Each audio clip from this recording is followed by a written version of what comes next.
Si les institutions de la République ne fonctionnaient pas, on ne serait pas arrivé à ce qui s'est passé, à ce qui vient de se passer. Voilà la réponse que je peux apporter à votre question.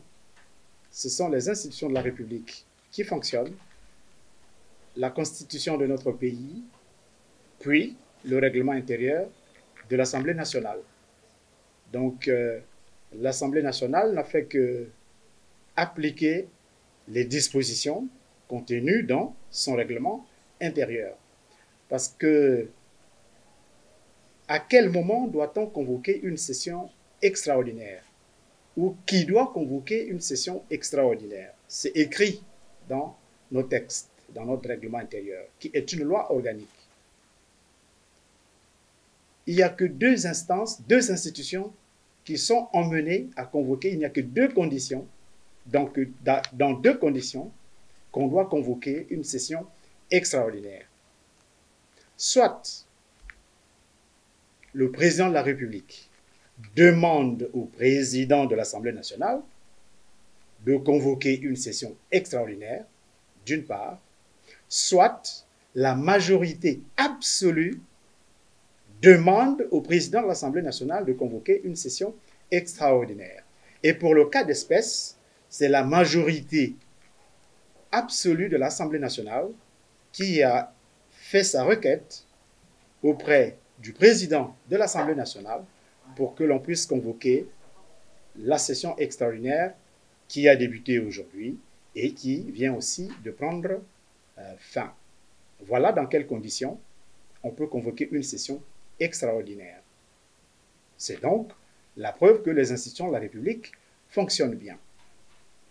Maintenant, au-delà de ce que tout le monde connaît, comme je l'ai rappelé, c'est-à-dire le contenu de notre Constitution et du règlement intérieur de notre Assemblée nationale, je m'en vais d'abord remercier tous mes collègues de l'Assemblée nationale qui ont bien voulu porter leur choix sur ma modeste personne. Tous mes collègues de l'Assemblée nationale, parce que il vous souviendra que sur 144 présents, 142 ont voté pour et les autres sont des exclusés. Donc, je remercie mes collègues députés qui ont bien voulu me responsabiliser à cet endroit, membre du bureau de l'Assemblée nationale. Et ensuite, je dois remercier mon parti politique qui m'a proposé. C'est mon parti politique, c'est-à-dire l'Union panafricaine pour la démocratie sociale, avec à la tête le premier secrétaire Pascal Tsatima Biala. C'est donc mon parti qui m'a proposé à cet endroit-là. Et le tout, bien entendu, chapeauté par le premier magistrat de notre pays. Qu'on le veuille ou non, ces institutions qui fonctionnent, c'est sous la houlette du président de la République, chef de l'État. Mais il n'est pas là, c'est pas lui qui a convoqué cette session extraordinaire. Je viens de vous rappeler que c'est la majorité des députés qui ont fait une requête auprès du bureau de l'Assemblée nationale qui a convoqué, le président de l'Assemblée nationale qui a convoqué cette session extraordinaire. Je dois remercier l'honorable Kinyubi Kiambungu qui a géré cette fonction des années durant. C'est sous le signe de la prise de responsabilité.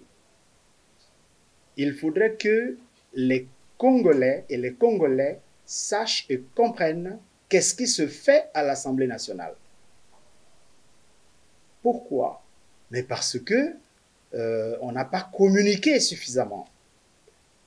Je vais vous rappeler que l'honorable deuxième secrétaire a pratiquement 3 grandes missions.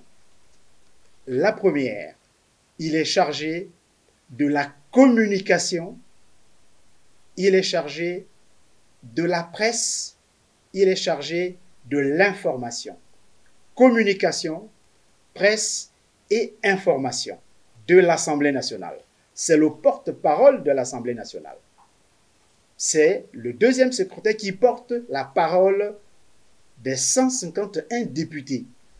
Dieu seul sait si toute la population sait ce qui se fait au niveau des commissions permanentes. Dieu seul sait si toutes les populations sont au courant, savent ce qui se fait au niveau de tous les groupes parlementaires. Dieu seul sait si le peuple congolais est au courant du travail en dehors du vote des lois, des propositions des lois, en dehors du vote des projets de loi. Mais il n'y a pas que ça. Lorsque, par exemple, les commissions mènent des enquêtes parlementaires, il faudrait que le peuple soit au courant. Lorsque les commissions se mettent sur le terrain, il faudrait que les populations soient au courant de l'activité menée par l'Assemblée nationale. Donc, vous avez bien compris que je ne veux pas dire que ça ne s'était pas fait ou ça n'a pas été fait, mais je dis que peut-être pas suffisamment. Donc, nous venons avec cette ambition de faire en sorte que l'Assemblée nationale soit au plus près des populations. Parce que les députés sont les représentants du peuple, vous le savez bien.